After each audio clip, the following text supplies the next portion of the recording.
Everyone, আসসালামু আলাইকুম। এই বেবি কর্নটা সামনে পড়লে কেনার চেষ্টা করি। তো আজকে যখন কিনছি পার পিস 10 টাকা করে বলতেছিল। আমি বলতেছি এটার মধ্যে তো কিছু নাই, 10 টাকা করে কেমনে হয়।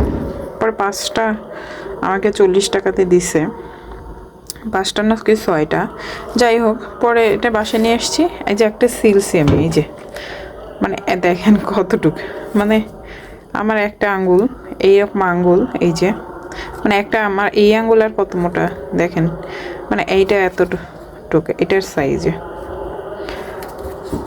এই যে এটা ছিলার পরে এই যে এত কিছু এটা বের হয়েছে, এটা সিলার পরে এই যে দেন আর একটা আমি এটা ছিলতেছি, সিলে দেখাচ্ছি যে এটা এখন আমি সিলবো। এই যে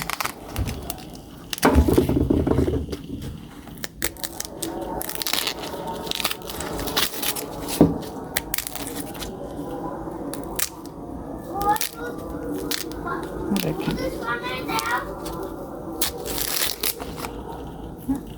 একটু ওয়েট করো বাবা। এটা আমি এখন ভাবছি যে নুডলস দিয়ে খাবো।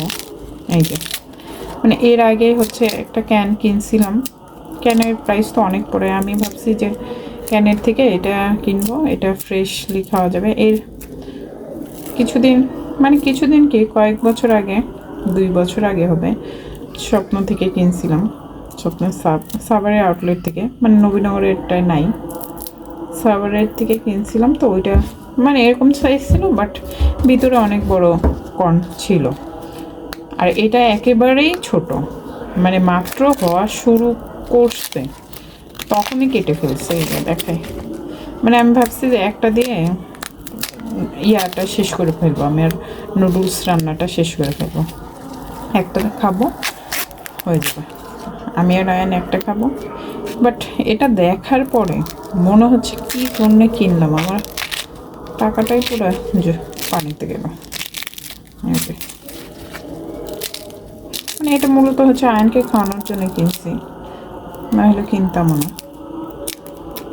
এরকম ঠকবো ভাব বুঝি নেই আর কি।